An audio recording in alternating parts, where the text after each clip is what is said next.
Among All Cars, a copyrighted program created by the Rio Grande Oil Company.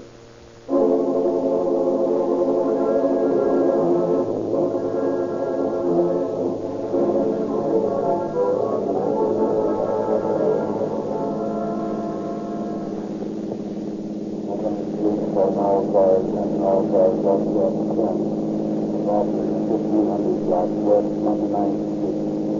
Two bandits, both dressed in dark suits, wearing black felt hats and bandanas on their faces. The street is Chevrolet Portrayed, 7 George Street, 783. Keep your eyes open, boys. That's all.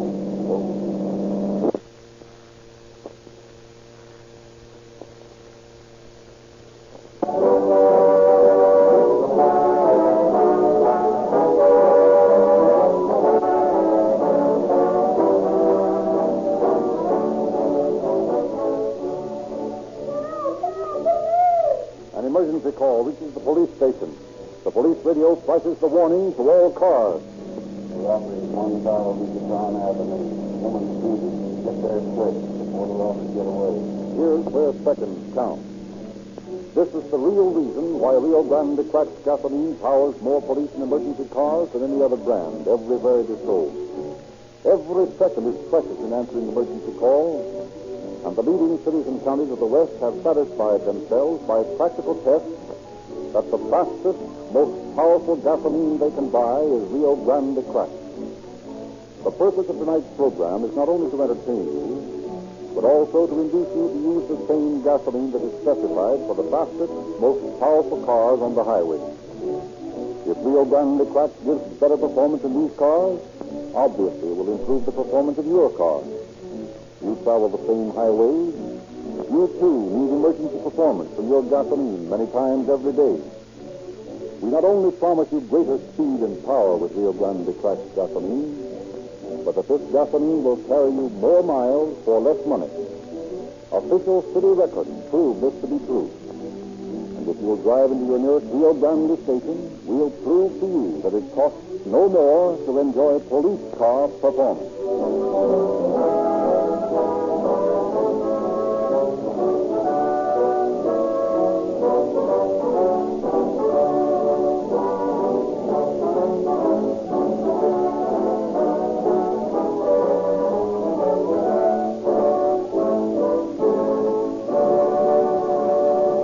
Tonight, Chief Davis is with us once more, and I know he has something of interest to say to you.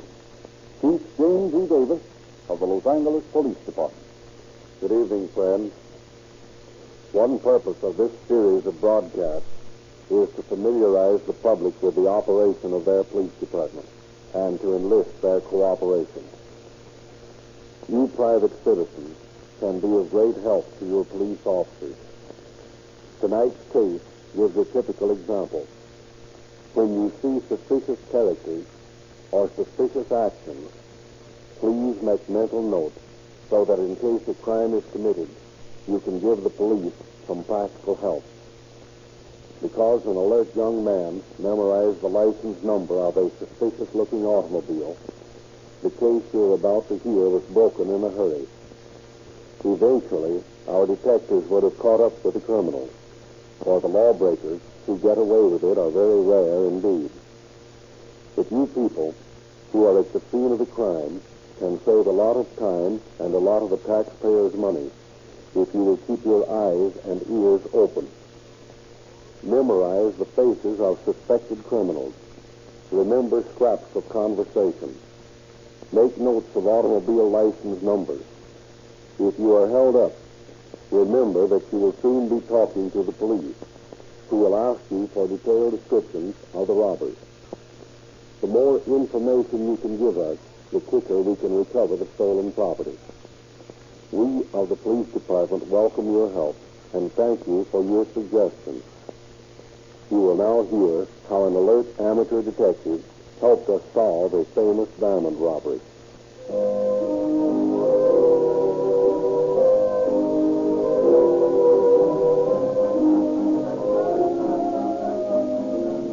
We go back for the beginning of tonight's story to the Christmas shopping rush of several years ago. Mr. and Mrs. Abraham Zeminski are paying one of their many visits to a little radio shop near their home on 29th Street. Papa, I think this would make us an elegant piece of furniture. Mama, I'm telling you, it's too big. It costs too much. I'll tell you what I'll do. I'll buy you this one. It's a little smaller, but you can play it louder. No, Papa. This big one would be lovely by the green touch overstuff. Mama, you break me yet. I tell you it's too much. Gee, pints of rocks on the dame. You keep in mind on your business. They're your customers. Yeah, but I'm blinded by the ice. And pipe the headlight on the old man's finger. Boy, it's worth a fortune. All right, but you're selling radios. Yeah. I think Madam will find the Empire console model here will fit in most agreeably with her other furnishings. Papa, did you hear what he called me? Madam. He's paying you compliments, and it's costing me money. Hello, Mrs. Zelinsky. How are you? Hello, Mrs. Mankiewicz. How are you? What a beautiful fur coat. Mrs. Zelinsky, you have been spending on your Rebecca once more, no? Mrs. Mankiewicz, this is costing me money. Oh, Mrs. Mankiewicz, let me tell you, Papa put out $1,500 for this sealskin coat. $1,500? No. Is it possible? You are a good husband, Mrs. Zelinsky. I'll tell you what I do, Mama. I make you a proposition. You go home now, and we buy the radio maybe sometime again later. Perhaps Madam would like to hear the tone of the instrument. No, I know it must be very classy. You know, Mrs. Mankiewicz, Papa is so good to me. He buys me everything I want. You're fortunate, Rebecca. My man is not so. He's a loafer. 14 years he has had his meat market, and what has he got from me?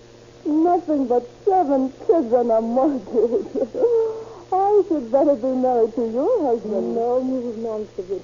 That you cannot do. Papa is mine. Papa is so good to me. Young man, you can lock up the radio and send it up to our house. You have the address? Yes, ma'am. Did you just get Mrs. Mankiewicz? Ma'am?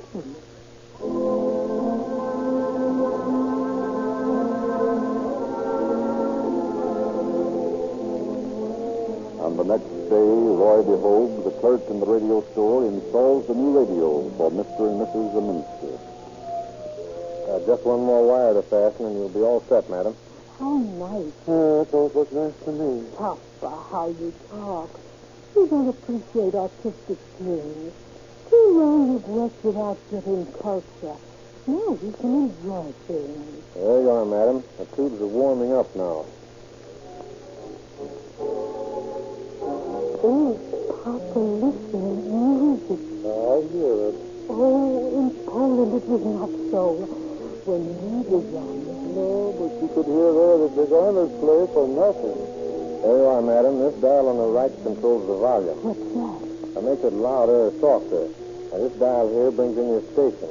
If it gives you any trouble, let me know. Don't worry, we will. Nice place you got here, Madam. Very tastefully furnished. Do you think so? Maybe you'd like to look around. I just baked some cookies. Would you like some and a drop of wine, maybe? Sure. I don't mind if I do.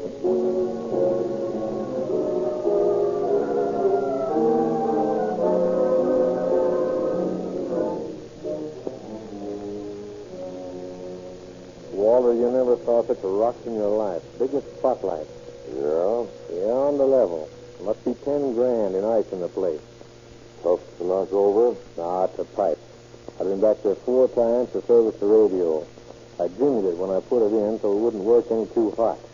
I got the whole layout. Okay. As an old con yourself, you ought to know a good thing when you see it. But this ain't my record. Yeah, I know it's different from safe cracking. It's a crying shame to overlook an easy knockover like this. Yeah, you're right. Well, when do you want to go? Anytime you say. Well, there's no time like now. Okay, pal.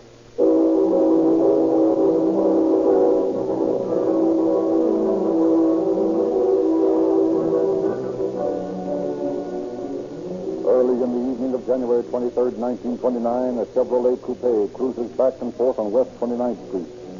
Finally, it comes to a stop, and the driver quickly turns off the lights. It's dark enough now. Let's get going. Okay, just a minute. What's the delay? I gotta get a shot. Hey, what's the big idea? No. Didn't you know I was sunk on this stuff? No. Well, I am. Well, you better lay off sniffing cocaine. We got work to do. Oh, I couldn't do a thing unless I got a load. That's better. Here, you want to try it? No thanks. You ready now? Yeah. Let's go.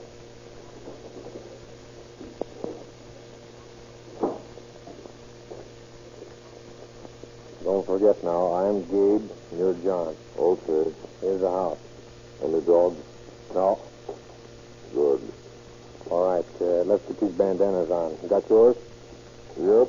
Well, how do I look? Like Jesse James? Yeah, something like that.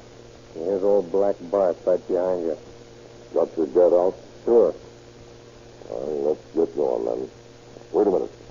The screen door's locked. You ring that bell like the devil while I cut off the screen. Okay.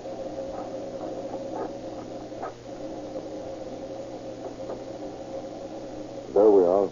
Oh! Hey, what's the matter? Oh, I cut myself on the screen. When I got it unlocked. Pipe down. Here comes the old guy. Good evening. What can I do for you? Put 'em up and keep 'em up and shut your eyes. What is this, a practical joke? No, it ain't no joke. Now get inside. Easy, Papa. Don't stand there in the draft. Ask him in. They're already coming in, Mama. Shut that door, Gabe. Quiet, you. Put up your hand, too. Oh, don't frighten her, please. Put the guns down. You won't try to run away. Shut up, you. There, put your hands up. What do you want of us? We came for diamonds. Hand them over and be quick about it. What diamonds? We have nothing you would want. Is that so? Supposing you let us be the judge of that. Where are they? I tell you, Shut up. We'll find them ourselves. Face the wall, you two. Keep them covered, Gabe, while I fix the joint. Okay.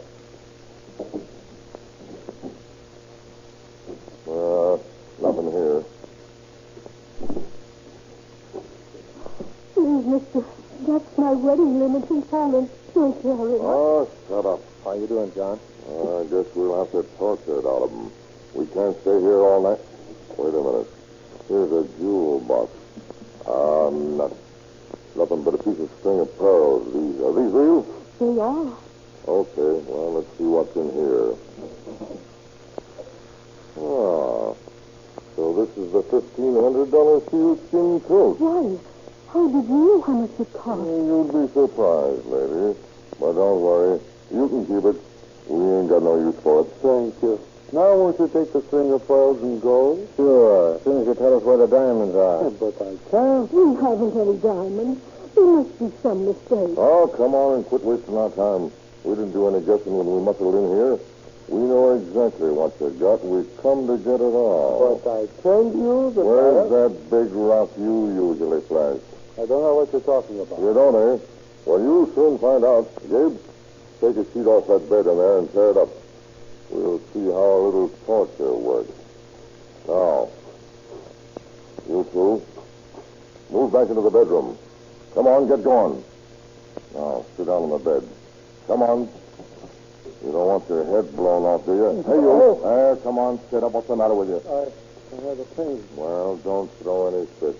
You ain't been hurt yet. Tie the hands behind him, Gabe. Attaboy. Now hobble their feet. Stop! Stop! I tell you, where are the diamonds are? Now you're talking sense, lady. They're not in here. Untie me and I'll show you where they are. They're in the front room. Carry her in there, Gabe. She don't wear much. Okay, come on, lady.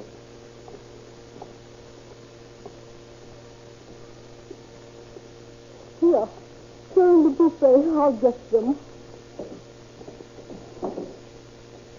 Here, I keep them in my crate. Take them in your please don't. Please leave us in peace. Not bad. What'd you give for this dinner ring with the 3 rocks? $2,000. And the marquise cost $500. They're first-rate stones, not a flaw in them. Now are you satisfied? Not quite. I'll take a look at that first myself. Uh-huh. I thought so. Holding out on me. I wanted to keep those things. Those earrings belong to my grandmother in the old country. Please let me keep them. They're worth as much as the ring. I suppose this bracelet's an heirloom, too. And this bar pin. Well, I know a dame that'll be tickled pink around. Please. Please don't take them from me. Oh, shut up. Come on, we're going back in the other room now.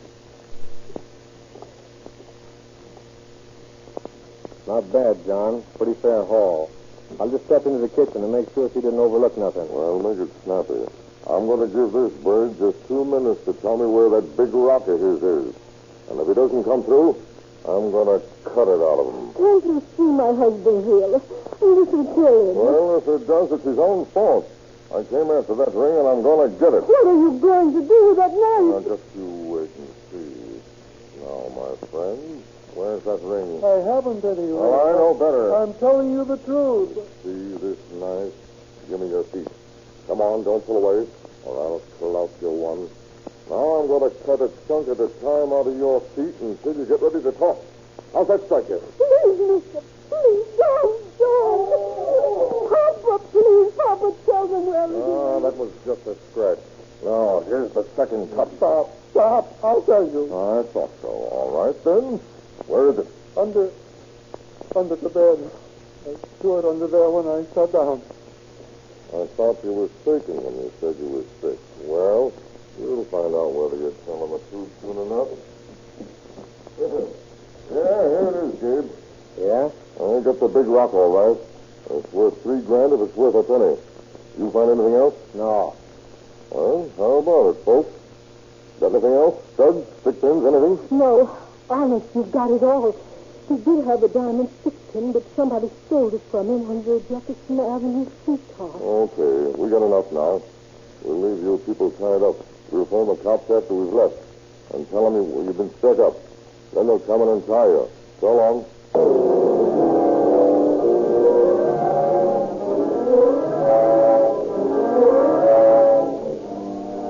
Mrs. Zeminski doesn't wait for the robber's magnanimous offer to call the police, but as soon as the criminals leave, she unlooses the bonds of herself and her husband and telephones the police department.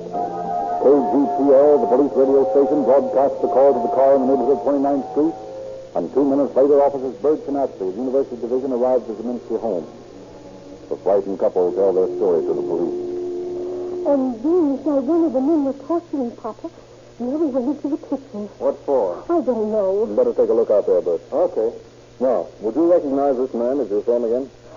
I wouldn't know them to see them. The chief sergeant, they had bandanas on their faces. But I don't. I know them if I hear their voices. One of them sounded familiar. Didn't you think so, Papa? I couldn't tell. I was too scared. Hey, here's something. What's that? Here's 2 rings I found in the kitchen with a tissue paper over them. Oh, my dinner ring. Oh, my lovely dinner ring. If the guy was in such a hurry looking the stones over, he forgot these. Yes, Papa. I got my dinner ring back. Is that... Oh, Papa, aren't you glad? Mama. But what about my big solitaire? We'll never see that again. Well, we'll do our best to recover it, Mr. Zeminski. But you can see we haven't got much to go on in the way of identification. Oh, Papa. Maybe it's them again coming back after the ring. I'll answer it. Get your gun out, Bert. Right.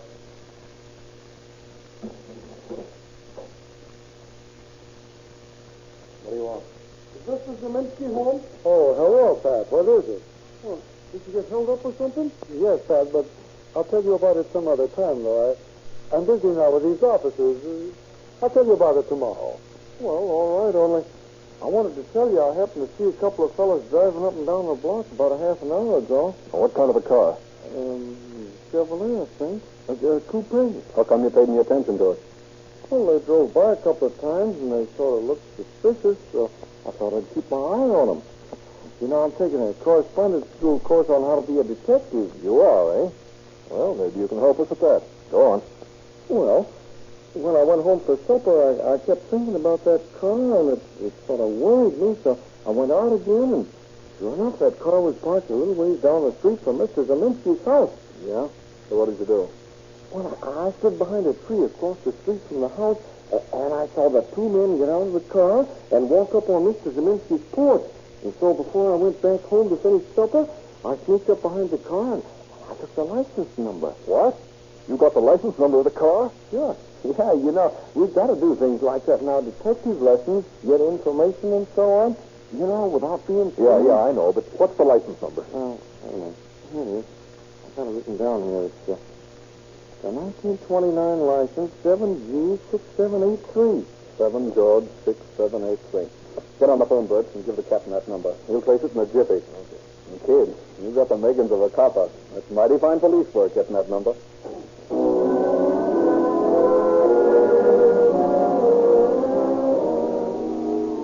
The Department of Motor Vehicles reports that license 7G6783 is registered to one Walter Daly, who lives at the Renard Hotel, San Francisco. Captain Cahill of the robbery detail at Central Headquarters requests the Chief of Police of San Francisco to investigate this man.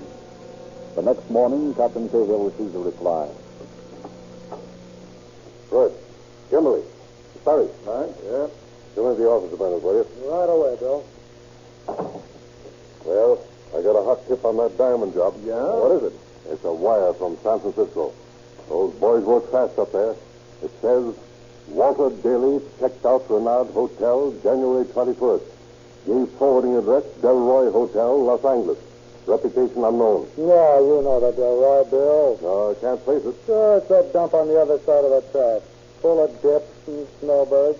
Remember we knocked over Jerry Parker down? Oh, yeah. Yeah, and we pinched a lot of other mugs in that joint. Well, let's get going. We'll ease down there and have a talk with this Daly guy.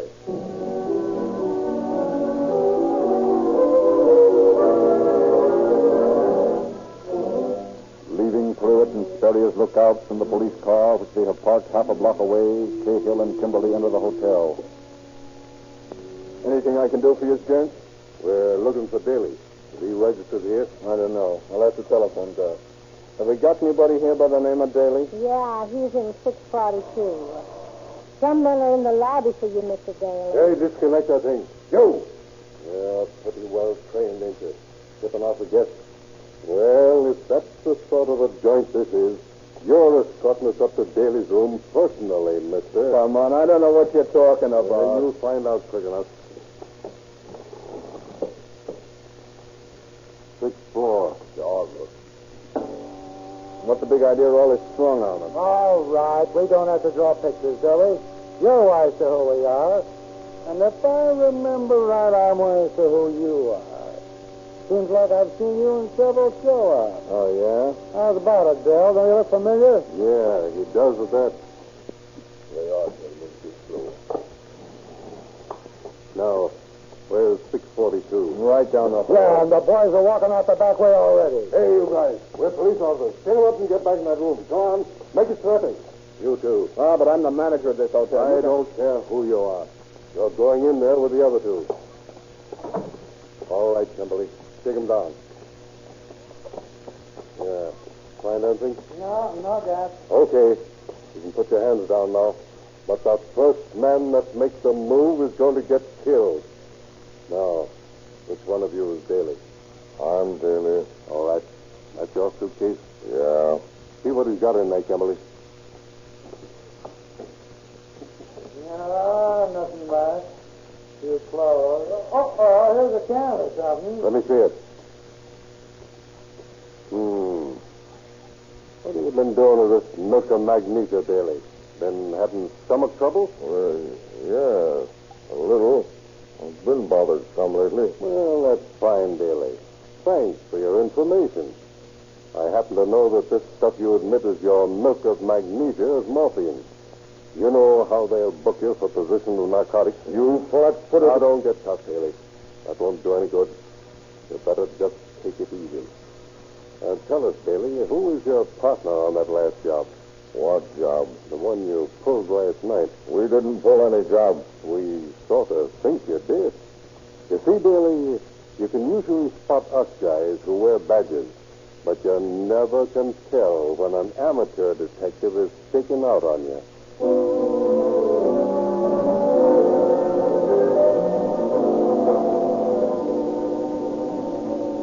Cahill takes his business to headquarters, leaving Sperry on stakeout at the hotel. The two men are watched closely on the way to the station to prevent them from throwing away any jewels. For an intensive search of the room had failed to reveal the missing diamonds.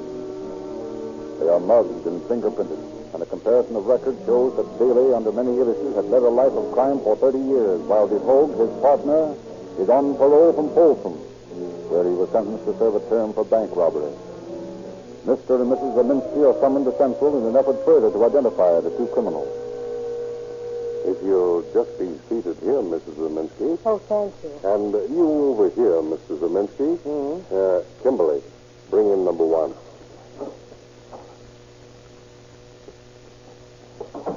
Do you folks recognize this man? Papa, that's the nice young gentleman who called me madam. The one who sold us the radio. Yes, I know him. I told you shouldn't have bought that radio, Mama. Hey, what's this all about? I never saw these people before in my life. That's him. That's him. I know him for sure by his voice. What did you do with my diamonds, you young loafer? What is this, a frame-up? I don't know nothing about no diamonds.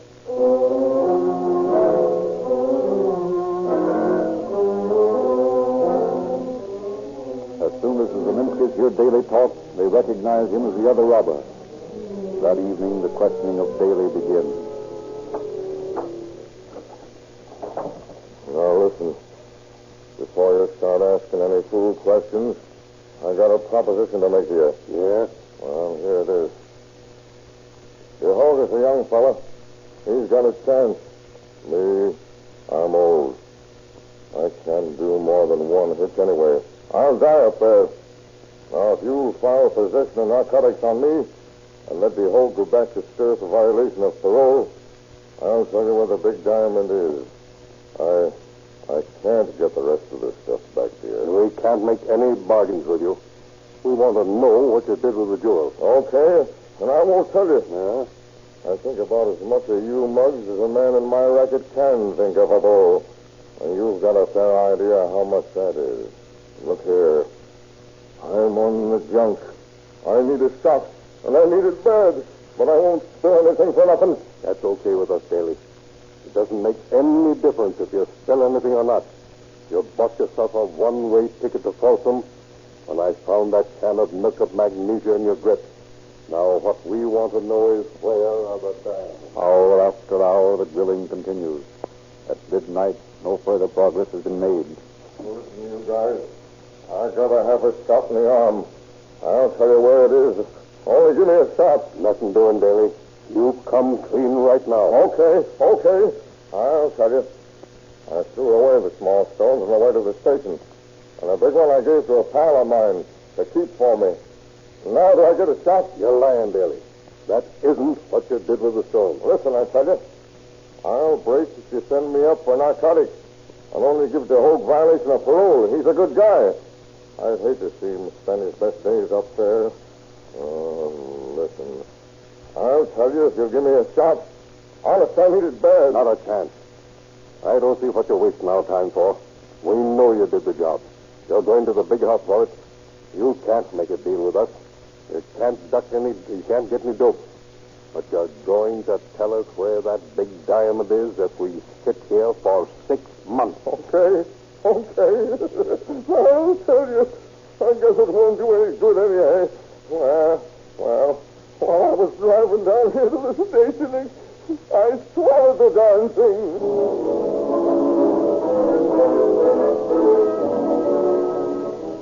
Rushed to the receiving hospital, a stomach pump is applied to the recalcitrant Daly, and the diamond is finally recovered.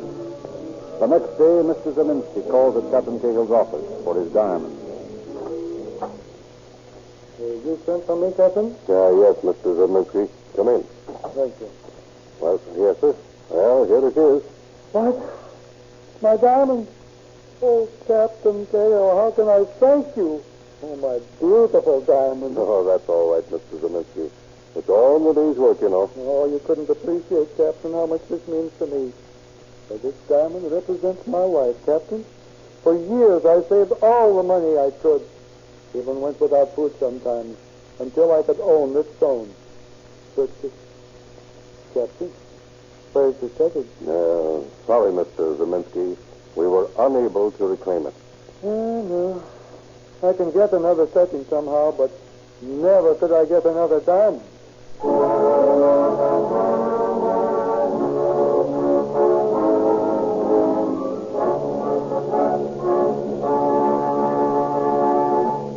Happy in the return of his property, Mr. Zeminski rewards alert young Pat for his amateur detective work and is delighted to learn that his would-be torturers are made to pay for their crimes. William Daly is given 5 years to life on 2 counts of first-degree robbery and 1 count of first-degree burglary. And Roy DeHogue is sentenced to Folsom for violation of parole, 2 counts of first-degree robbery and 1 count of first-degree burglary. Growing 16 years to life.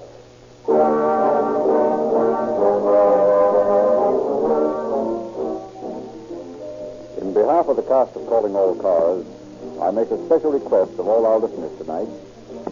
We have put in long hours in the writing and rehearsing of this show. We have no means of knowing whether or not you like these broadcasts unless you respond by calling personally at the Rio Grande station in your neighborhood. Won't you drop in there tonight or tomorrow? Ask for a copy of the Calling All Cars News. It's free and full of interesting information about these broadcasts. Take the boys and girls of your family into the Rio Grande station with you so they can talk with the Rio Grande dealer and learn how easily they can get a complete junior detective outfit free. Of course, we hope you will try some Rio Grande cracked gasoline, the same gasoline that is used by many police departments featured on these broadcasts. We are all convinced that there is no finer gasoline made. And so many of the West's largest cities and counties specify Rio Grande cracked that there must be a real reason for the popularity of this gasoline. You'll discover the reason when you try a tankful. And we also ask you to let the Rio Grande dealer drain your crankcase next time and refill it with Sinclair motor oil. We feel that Sinclair motor oil gives you greater value, and we'd like a chance to prove it. Thank you.